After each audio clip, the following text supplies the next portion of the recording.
getting you ready for a certain site to make money. Yeah. I posted it and we made $10. No. $10. My God. Jenny thought the biggest problem that night was the drink in Sumit's hand. But a few episodes later, the real danger showed up, and it had nothing to do with alcohol. Sumit admitted that he had secretly taken out somewhere between $15,000 and $20,000 in loans, and Jenny said she had no idea. That confession changes the entire pub fight. Now the question is not simply whether Jenny embarrassed her husband in public. Why did she feel she had to watch him so closely? Was she controlling for no reason, or reacting to a marriage where major truths appear only after she pushes or discovers that Sumit has made another decision without her? And when Sumit said he had stopped enjoying life, what exactly was he confessing? Was he saying he no longer enjoys being married to Jenny? Was he saying he feels trapped by her constant supervision? Or was he talking about the whole life surrounding them now, the failed café, the debt, the pressure from his parents, the loss of independence, and the feeling that every decision ends in another argument? This is not just a fight about alcohol. It is a cycle. Jenny feels unsafe, so she watches him. Sumit feels watched, so he hides more. Jenny discovers another secret and feels justified in controlling him. Sumit becomes even more defensive. Then both of them point at the other person and say, "See? This is why I act this way." That cycle is the real threat to their marriage. And both sides have evidence. Jenny publicly embarrassed him. Sumit secretly created a major financial problem. His parents still influenced their marriage. The couple who fought the world to be together is now fighting over who gets to define their life. So the real question is not whether one argument at a pub will end their marriage. The real question is whether love can survive when one partner uses control to feel safe, while the other uses secrecy to feel free. At the pub, Sumit wanted to relax and enjoy himself. Jenny began watching how much he was drinking, warning him, correcting him, and eventually trying to pull him away. Sumit accused her of controlling him. Then he said he had stopped enjoying life. Jenny reacted with anger, and the conversation collapsed. On the surface, Jenny looked controlling because she was controlling. She was monitoring an adult man's drinks in front of other people and trying to manage his behavior publicly. Even when someone has a real concern, the way they handle it matters. Correcting your spouse in front of strangers can turn a practical issue into a dignity issue. Once Sumit felt humiliated, he was no longer thinking about whether Jenny had a point. He was defending his adulthood. Jenny may have been trying to prevent an embarrassing situation, but from Sumit's perspective, her attempt to prevent embarrassment became the embarrassment. For a man with a long history of family pressure, that probably touched a deeper nerve. Sumit spent years fighting to make his own choices and defending this relationship. So when Jenny corrects him publicly, he may feel that he escaped one authority figure only to face another. But this is where the lone confession changes everything. Sumit wants to be treated like an independent adult. He wants Jenny to trust his judgment. He wants the freedom to make choices without being questioned. Yet, he secretly took out thousands of dollars in loans without telling his wife. That is the central contradiction in this storyline. He is asking Jenny to trust him before he has shown financial transparency. Inside a marriage, independence does not mean making major decisions in secret and explaining them after the consequences exist. It means respecting that your choices affect another person. If Sumit borrowed that money while they were building a life together, the impact would not stay with him. Debt affects housing, future plans, and stress. Jenny could not make informed decisions about a financial reality she did not know existed. Then Sumit said Jenny would not have understood. That explanation creates another problem. He is not saying he forgot to tell her. He is saying he predicted her reaction, decided it would be negative, and removed her from the decision before she could respond. That is not protection. That is avoidance with a nicer label. And this is where Jenny's behavior becomes more complicated. Her control is still unhealthy, but it may not be coming from nowhere. Jenny appears to believe that if she stops watching, another problem may appear. Her internal logic may be, if I relax, I will be the last person to know what is happening in my own marriage. That does not justify taking his drink or scolding him in public, but it explains why control may feel like protection to her. Jenny is trying to create predictability in a relationship shaped by secrets, delays, and changing plans. Sumit reacts in the opposite way. When he feels pressure, he creates temporary peace by delaying the truth. But avoidance only postpones conflict while adding betrayal to the original problem. If Sumit had told Jenny before taking out the loan, they still would have argued. But the argument would have been about money. By hiding it, he created a conflict about money, honesty, respect, and whether Jenny has any meaningful voice in their future.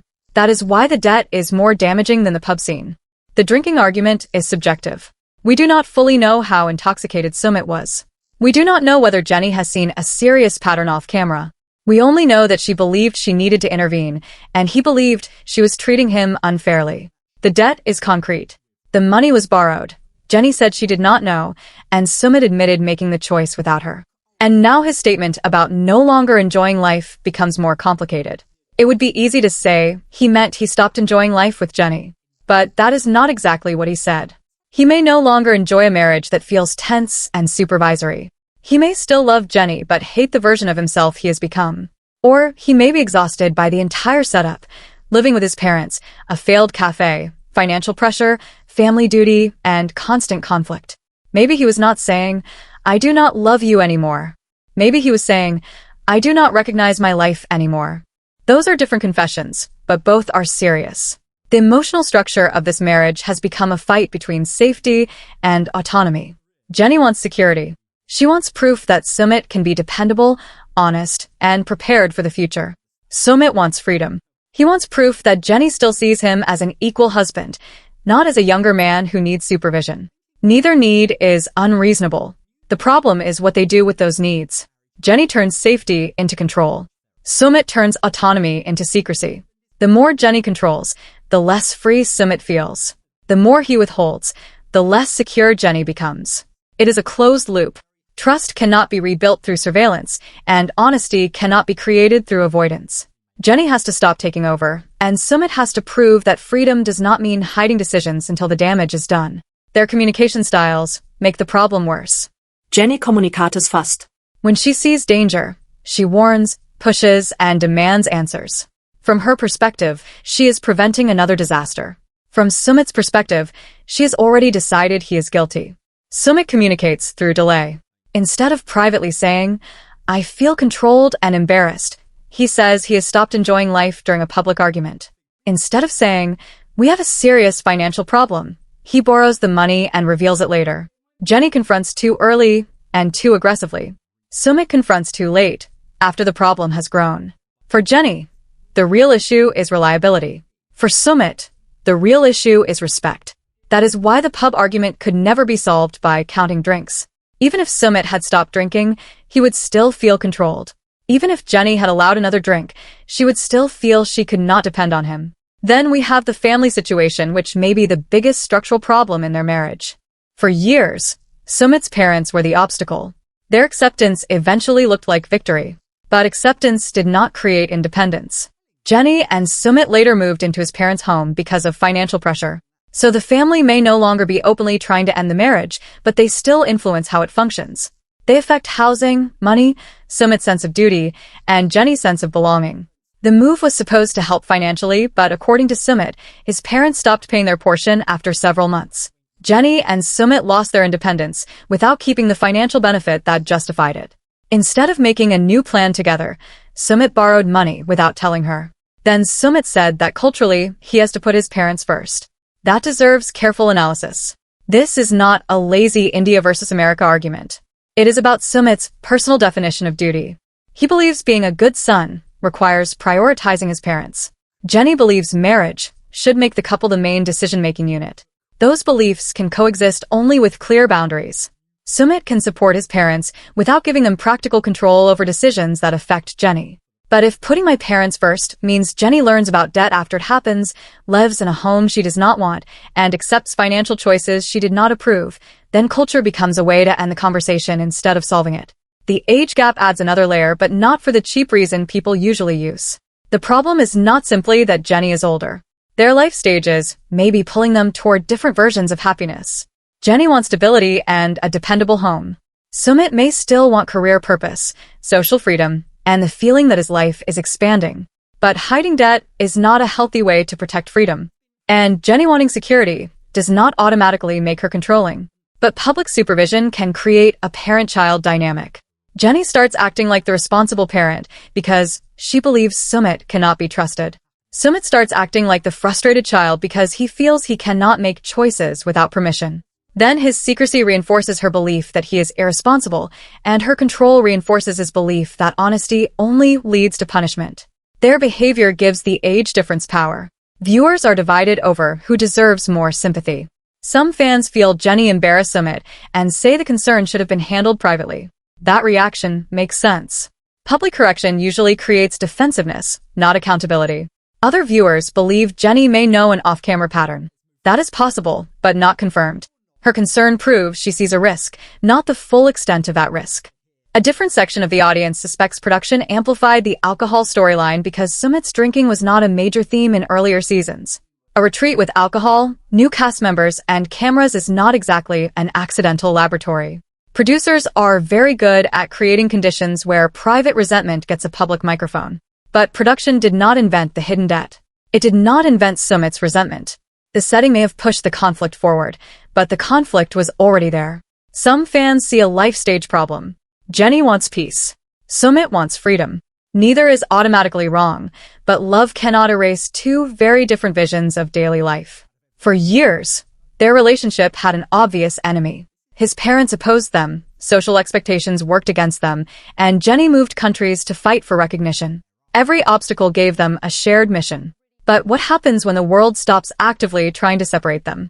What happens when they finally get the marriage and the acceptance, but daily life does not feel like the victory they imagined? They won the right to be together. They may never have agreed on how they wanted to live once they got there. Their old conflicts were external. Their current conflicts are internal. It is Jenny against Sumit's secrecy. Sumit against Jenny's control. Marriage competing with family obligation. Stability competing with freedom. Jenny's recurring pattern is control when she feels powerless. Sumit's recurring pattern is delay when he feels trapped. And both patterns create the outcome they are trying to avoid. Secrecy creates anxiety. Anxiety creates control. Control creates resentment. Resentment creates more secrecy. Unless they interrupt that cycle, the biggest danger may not be a dramatic breakup. It may be emotional withdrawal. Sumit may stay physically present while becoming less emotionally open. Jenny may sense that distance and respond by watching him even more closely. Then the marriage continues on paper, but every interaction is organized around preventing the next betrayal or avoiding the next argument.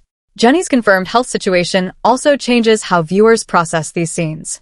It raises urgent questions about financial planning, housing, and caregiving, but it does not prove what either person knew during the pub argument. Can they afford their life? Who carries the debt? Can Jenny trust Sumit when hard decisions appear? Can Sumit take on more responsibility without feeling that his identity has disappeared?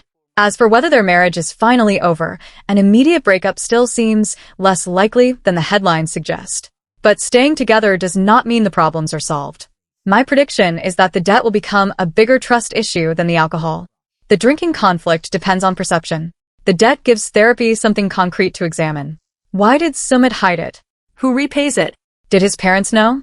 Was this the only financial secret? I also think Sumit's loyalty to his parents will become the real ultimatum. Jenny may demand separate housing, shared financial access, no new loans without discussion, or a clear income plan. Sumit may agree emotionally while resisting anything that feels like abandoning his family. That is the problem reality show therapy cannot fix with one emotional speech. Therapy can improve communication, but it cannot erase debt, create income, change his parents, or decide whether spouse or family comes first. They may leave the retreat recommitted while still carrying the same structural problems home. So, when we look back at the pub fight, Jenny was not completely right. Her behavior was controlling and likely humiliating. But Sumit was not simply an innocent adult being denied one enjoyable night.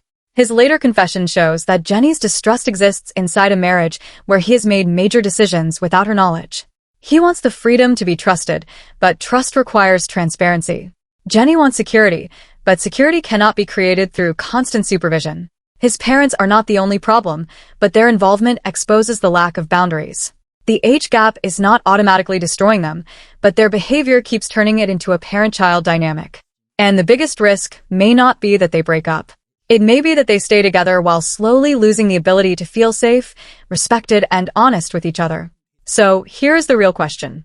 Is Jenny's controlling behavior causing Sumit to hide things from her? Or has Sumit's history of hiding major truths trained Jenny to believe that control is the only way she can protect herself? Because until they answer that honestly, the argument will keep changing forms. One week it will be alcohol. The next week it will be money. Then it will be his parents. But underneath all of it, the same cycle will still be waiting.